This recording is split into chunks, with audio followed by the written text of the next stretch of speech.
அனைவருக்கும் வணக்கம். என் லைஃப்பில் இந்த மாதிரி ஒரு பெயின்ஃபுல்லான ஒரு சுச்சுவேஷனை நான் ஃபேஸ் பண்ணதே கிடையாது. மனசு முழுக்க வலி மட்டும்தான்.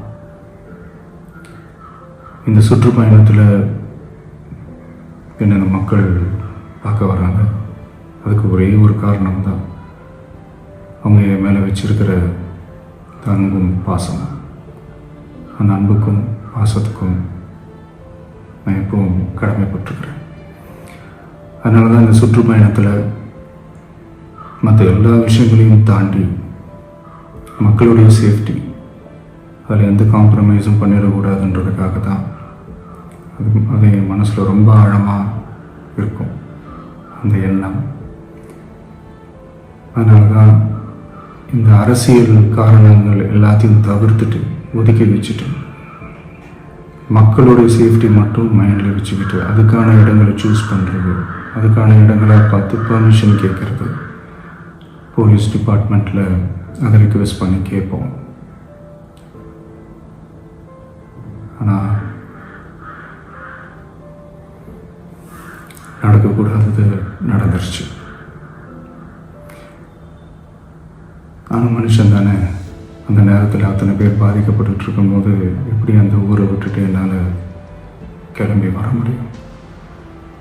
நான் திரும்ப போகணும்னு இருந்துச்சுன்னா அதை ஒரு காரணம் காட்டி அங்கே வேறு சில பதட்டமான சுச்சுவேஷன்ஸ், வேறு சில சம்பாவிதங்கள் அந்த மாதிரி எதுவும் நடந்துடக்கூடாதுன்றதுக்காக தான் நான் அவாய்ட் பண்ணேன்.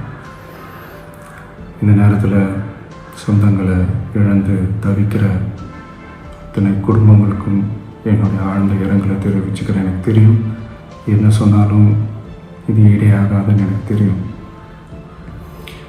ஹாஸ்பிட்டலில் ட்ரீட் பண்ணிகிட்ருக்கிற எல்லாருமே சீக்கிரமாக க்யூர் ஆகி வரணுன்றதை இந்த நேரத்தில் நான் வேண்டிக்கிறேன். கூடிய சீக்கிரமே உங்கள் எல்லாரையும் நான் சந்திக்கிறேன். இந்த நேரத்தில் எங்களுடைய வலிகளை, எங்களுடைய நிலைமையை புரிஞ்சுக்கிட்டு எங்களுக்காக பேசின அரசியல் கட்சிகளை சார்ந்த நண்பர்கள், தலைவர்கள் அனைவருக்கும் என்னுடைய நன்றியை தெரிவிச்சுக்கிறேன். கிட்டத்தட்ட ஒரு 5 மாவட்டத்துக்கு பிரச்சாரத்துக்கு போனோம்.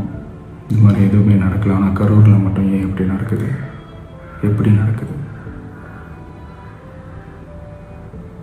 மக்களுக்கு எல்லா உண்மையும் தெரியும். மக்கள் எல்லாத்தையும் பார்த்துக்கிட்டு இருக்கிறாங்க.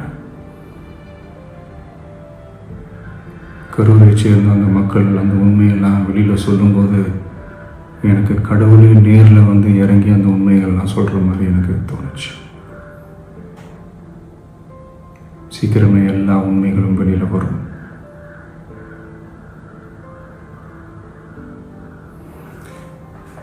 எங்களுக்கு தரப்பட்ட இடத்துல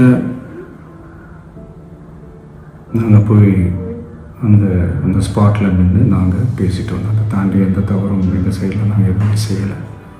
பட் இருந்தாலும் எங்கள் கட்சியை சேர்ந்த நிர்வாகிகள், தோழர்கள் மேலே எஃப்ஐஆர், அது மட்டும் இல்லை சோஷியல் மீடியாவை சேர்ந்த நண்பர்கள், தோழர்கள் அவங்க மேலே எஃப்ஐஆர்லாம் போட்டு இப்போ பிடிச்சிட்டு இருக்கிறாங்க.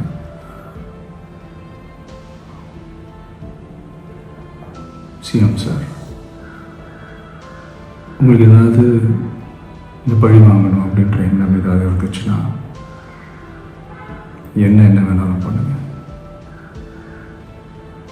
அவங்க மேலே கை வைக்காதீங்க. நான் ஒன்று வீட்டில் இருப்பேன், இல்லை நான் ஆஃபீஸில் இருப்பேன். என்ன வேணாலும் செய்யுங்க. நண்பர்களே, தோழர்களே, நம்மளுடைய அரசியல் பயணம் இன்னும் ஸ்ட்ராங்காக, இன்னும் தைரியத்தோடு கண்டினியூ ஆகும்.